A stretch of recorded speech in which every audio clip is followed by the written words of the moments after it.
विभिन्न राज्यों और यूटी से जुड़े सम्मानित जनप्रतिनिधिगण एवं अधिकारीगण, general Upendra Dwivedi, chief of army staff, Shri Rajesh Singh ji, defence secretary, lieutenant general Raghu Srinivasan, DG border roads, BRO के सभी कर्मयोगी एवं देवियों व सज्जनों,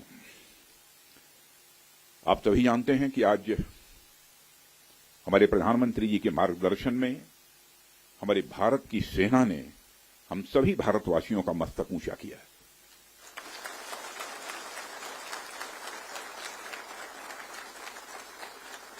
इसलिए मैं चाहता हूं कि एक बार अपने स्थान पर खड़े हो जाएं और मैं नारे लगाऊंगा। हमारे देश के सेना के जवानों के सम्मान में हम सभी बोलेंगे, भारत माता की, भारत माता की। भारतवासियों का मस्तक ऊंचा किया है।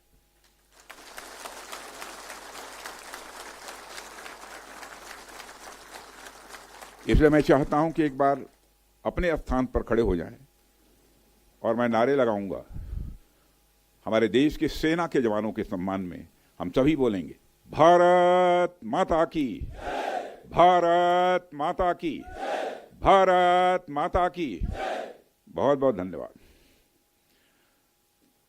साथियों, जैसी कि आप सबको जानकारी है कि कल रात हमारी भारतीय सेनाओं ने अपने अद्भुत शौर्य और पराक्रम का परिचय देते हुए एक नया इतिहास रच दिया है।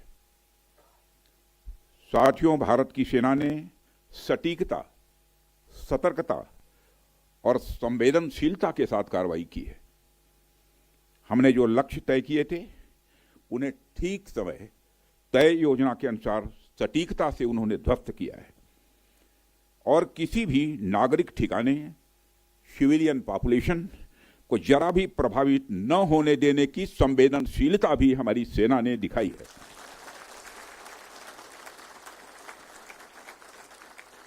यानी एक तरीके से देखा जाए तो हम कह सकते हैं एक तरीके की सटीकता, सतर्कता और मानवीयता यह हमारी भारत की सेना के जवानों ने दिखाई है,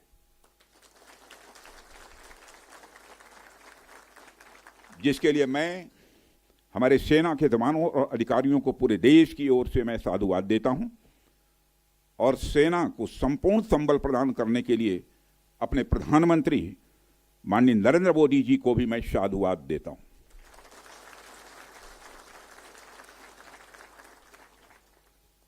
मित्रों, हमने हनुमान जी के उस आदर्श का पालन किया है जो उन्होंने अशोक वाटिका उजाड़ते समय किया था, जिन मोहि मारा तिन मोहि मारे।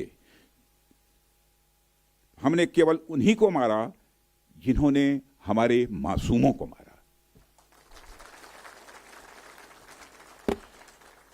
साथियों, प्रधानमंत्री श्री नरेंद्र मोदी के नेतृत्व में हमारी सेनाओं ने ऑपरेशन सिंदूर लॉन्च करके पहले की तरह ही इस बार भी आतंकियों को ट्रेनिंग देने वाले कैंप्स को तबाह करके करारा जवाब दिया है।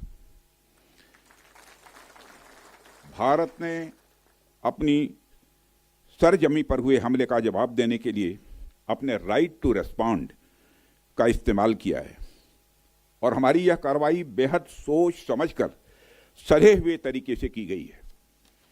आतंकियों के हौसले पस्त करने के उद्देश्य से यह कार्रवाई महज उनके कैंप्स और इंफ्रास्ट्रक्चर तक ही सीमित रखी गई है।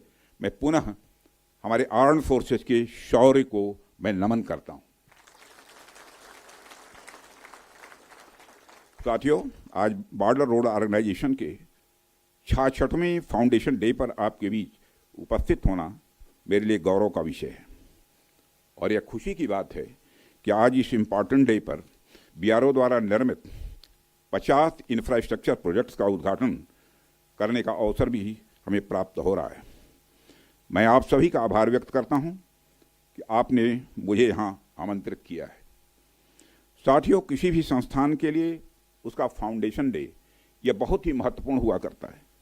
वैसे भी 65 वर्षों की आपकी जो यात्रा रही है वो बेहद गौरवशाली रही है। इसलिए आज का दिन उस गौरवमयी यात्रा को याद करने का दिन है।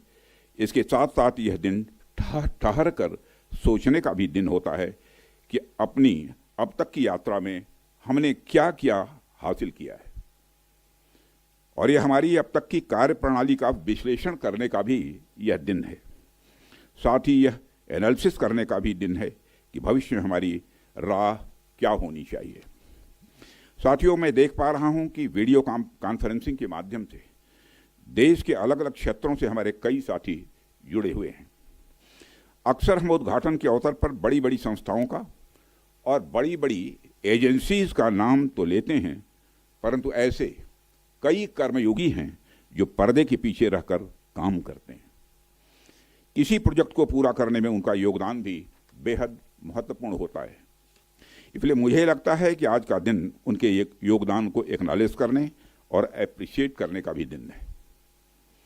साथियों, आज जम्मू कश्मीर, लद्दाख, सिक्किम, मिजोरम, अरुणाचल प्रदेश, पश्चिम बंगाल और राजस्थान में कई प्रोजेक्ट्स का उद्घाटन हुआ है।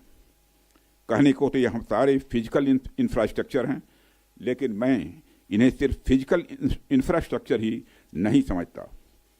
हमें जो सड़कें दिखती हैं, जो पुल दिखते हैं, वह सिर्फ दो स्थानों को जोड़ने वाले नहीं होते हैं, बल्कि वह लोगों के दिलों को जोड़ने वाले होते हैं। इन प्रोजेक्ट से राष्ट्रीय सुरक्षा को तो मजबूती मिलती ही है, साथ ही साथ यह प्रोजेक्ट्स इन सभी रीजन्स को इकोनॉमिक प्रॉस्पेरिटी को भी बढ़ावा देते हैं। ये तमाम प्रोजेक्ट्स इन क्षेत्रों में ट्रांसपोर्टेशन, टूरिज्म और इकोनॉमिक एक्टिविटी को बढ़ावा देंगे, जिससे निश्चित रूप से यहाँ के निवासियों की आय में वृद्धि होगी, उनकी क्वालिटी ऑफ लाइफ में भी इम्प्रूवमेंट होगा और इन क्षेत्रों में समृद्धि आएगी, यानी प्रॉस्पेरिटी आएगी। साथियों, मुझे बताया गया कि आज जिन इंफ्रा प्रोजेक्ट्स की शुरुआत की गई है, इनकी टोटल कास्ट लगभग 1900 करोड़ रुपए के आसपास की है। मुझे लगता है कि यह केवल उनकी नॉमिनल वैल्यू पर है। इसकी असली वैल्यू है वह तो हम आंक भी नहीं सकते। इन सड़कों के माध्यम से जब कोई बच्ची स्कूल जाएगी और अपना भविष्य बनाएगी, तो उसके इम्पैक्ट का आकलन भी हम नहीं कर सकते। इन ब्रिजेज के माध्यम से जब यहाँ एम्बुलेंसेज दौड़ेंगी और समय पर लोगों को इलाज होगा, उसकी वैल्यू को भी नहीं आंका जा सकता है। जब इन सड़कों के माध्यम से विभिन्न संस्कृति के लोग आपस में जुड़ेंगे या फिर एक दूसरे से जो कुछ सीखेंगे, उसकी वैल्यू कोई भी आंक नहीं सकता है। जब इन टनल्स के माध्यम से यहाँ के किसानों द्वारा उगाए गए फूल, फल, सब्जियाँ इत्यादि दूसरे क्षेत्रों में आसानी से पहुँचेंगे, तो उसका जो आर्थिक और सामाजिक प्रभाव यहाँ के किसानों पर पड़ेगा, उसकी वैल्यू, उसकी कीमत कोई भी नहीं आंक सकता है। साथियों, मैं इन प्रोजेक्ट्स की डिटेल देख रहा था। मैंने देखा कि इनमें छोटे से लेकर बड़े रोड्स, टनल्स और ब्रिजेज हैं। कुछ मीटर से लेकर सैकड़ों किलोमीटर तक इनकी लंबाई है।